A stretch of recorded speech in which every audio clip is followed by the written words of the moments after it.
Hola, ¿qué tal están? Hablando de Pedro Abelardo, fue un gran filósofo, un extraordinario pensador, que nació en el año 1079 en Francia, hijo de un militar que amaba las letras. En el año 1094 hasta el 1098 aproximadamente se cree estudia dialéctica con Roscelino, célebre verbalista. También estudió dialéctica en el año 1100 en París con Guillermo de Champeaux, célebre pensador realista.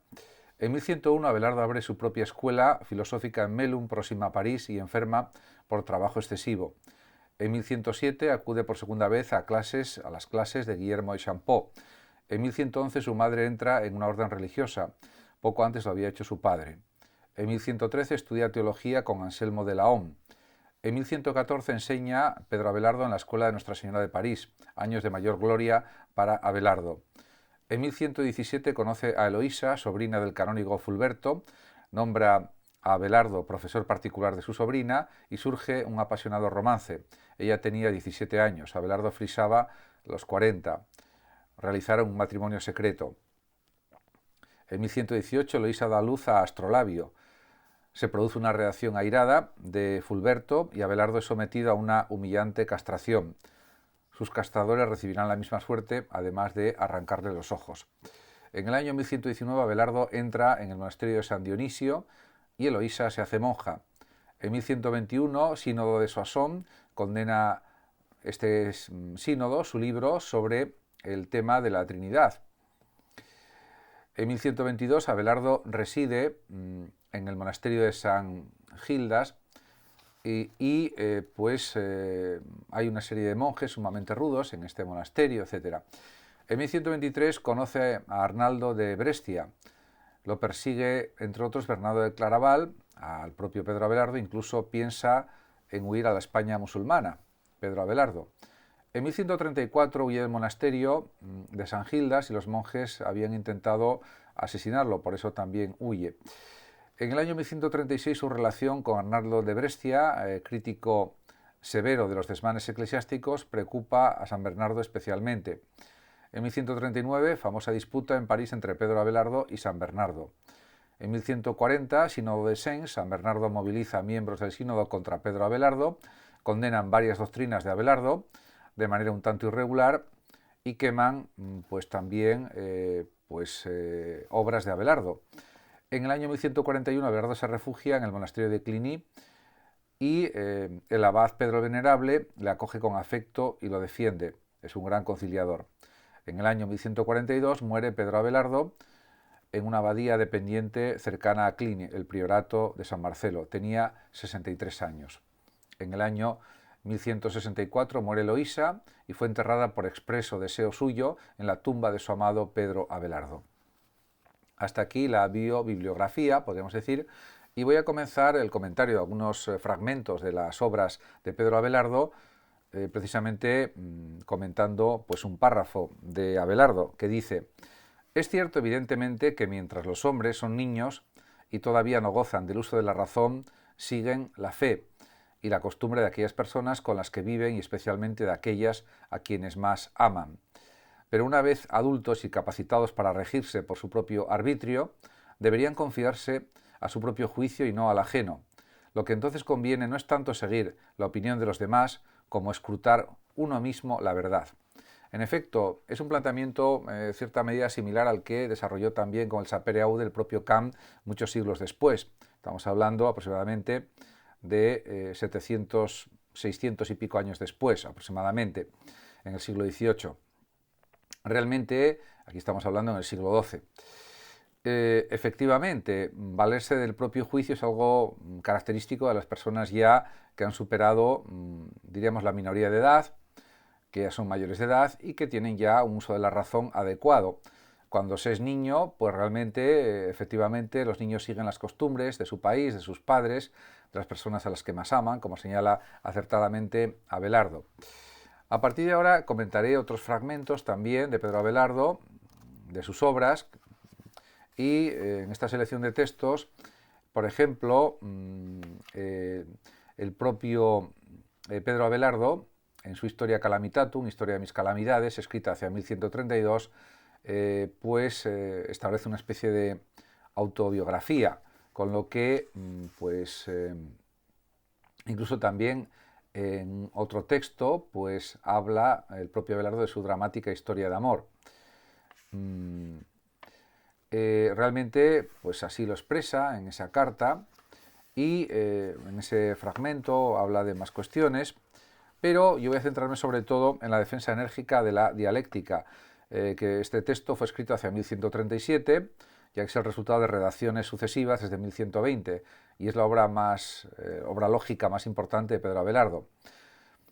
Dice: mis adversarios inventaron últimamente una nueva calumnia acusatoria contra mí, que escribo con frecuencia sobre el arte dialéctico. Afirman que no le es lícito a un cristiano tratar de lo que no importa la fe, y dicen que esta ciencia no solo no nos dispone para la fe, sino que destruye la misma fe con los enredos de sus argumentaciones. Pero, sigue diciendo Abelardo, resulta sorprendente el por qué a mí no me es lícito tratar lo que a ellos les está permitido leer, o que sea malo exponer algo que está permitido leer, pues ni se conseguiría la intuición de la fe si se suprimiera el uso de la lección, ya que eliminada la lección desaparecerá el conocimiento de la ciencia.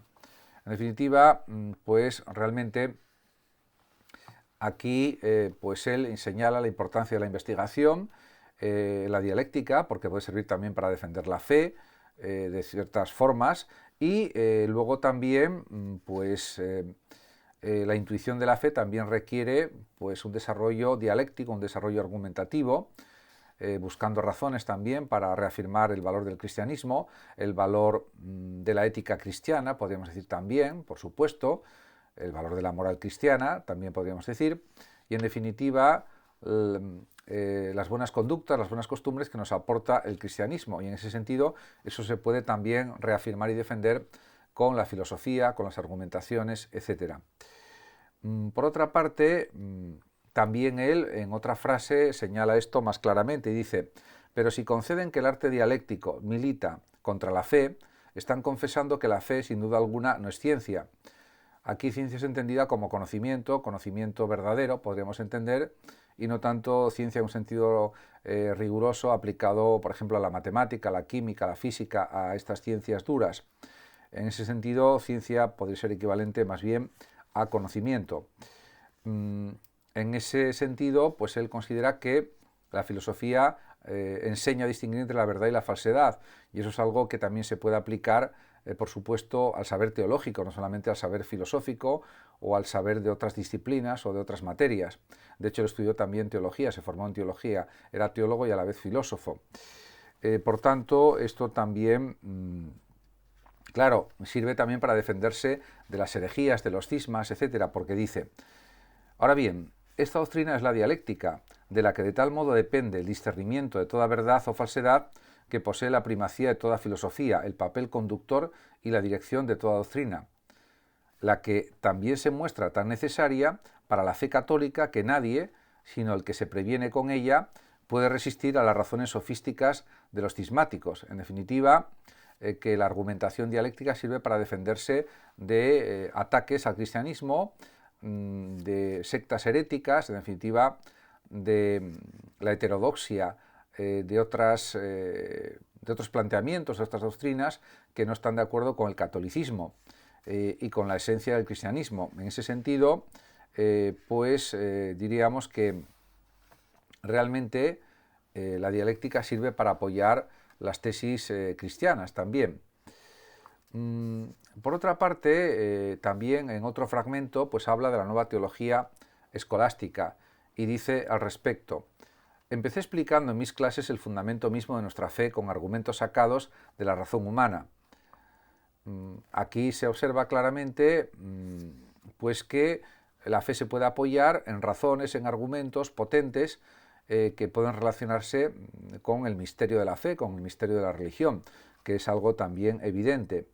Y pues en ese sentido también él dice en otra frase muy precisa lo siguiente: ni se puede creer nada si antes no se entiende. Por lo tanto, la capacidad de entender también es algo propio de la filosofía, es algo propio del pensamiento filosófico, del pensamiento dialéctico, en definitiva, de la lógica, de la argumentación, y por tanto eso también es necesario desde un punto de vista incluso teológico. Eso es algo que él señala muy claramente también. Por otra parte, luego él analiza en distintos fragmentos de sus obras la cuestión de los universales, también, de una manera muy, muy precisa, y también habla de la formación del concepto universal, de la abstracción, etc.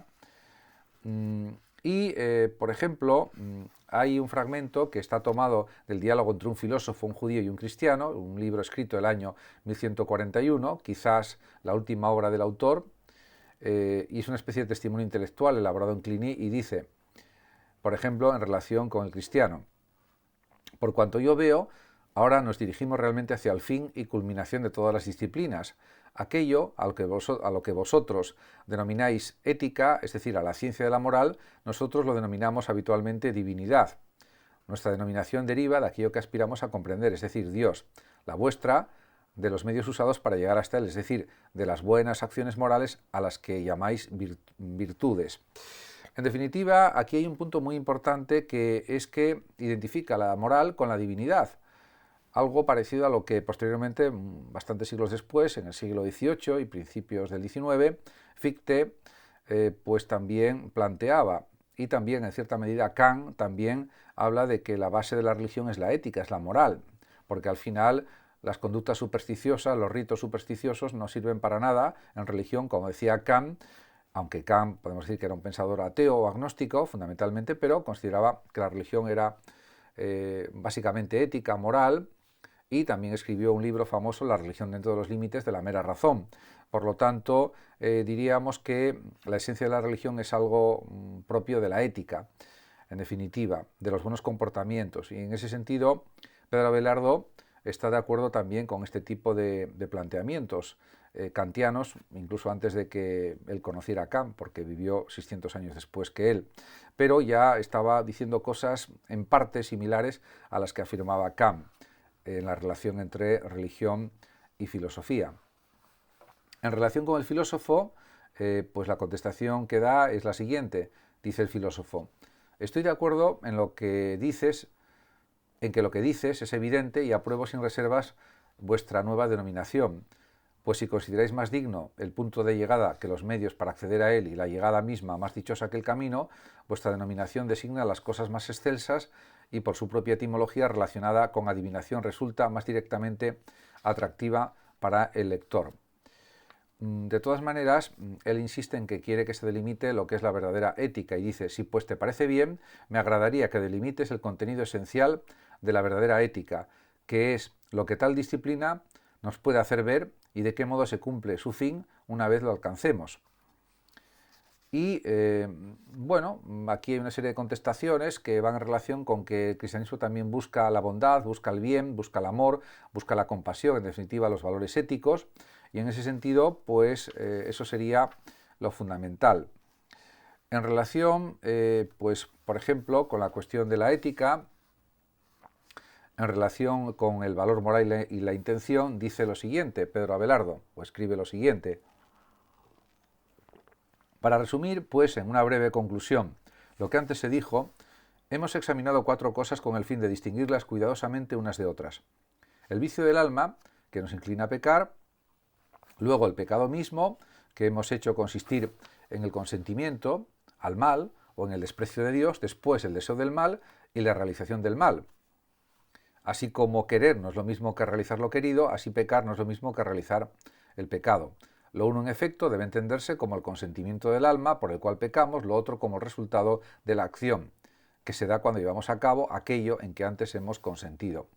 En definitiva, aquí está estableciendo unas bases psicológicas de lo que es el pecado, de lo que es el valor moral y la intención.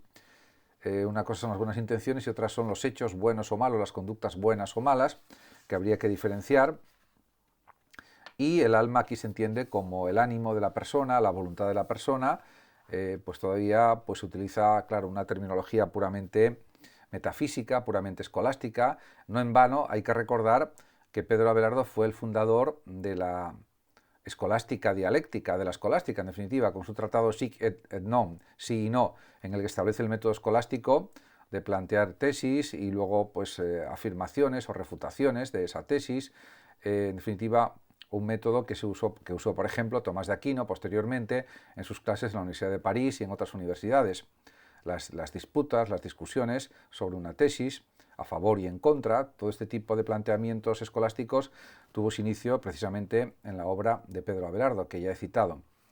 En definitiva, él también habla de una especie de psicología de la tentación y hace pues distintas diferenciaciones, etc. Por lo tanto, también hace una distinción entre derecho y moral, que sería fuero externo e interno, y pues además también hace algunas consideraciones sobre ética y religión. Por otra parte, también hace la diferenciación entre conocer y obrar. Una cosa es conocer y otra obrar. Muchas gracias a todos por su atención. Saludos como siempre a los oyentes de Radio Sofando de México y hasta mi próximo vídeo.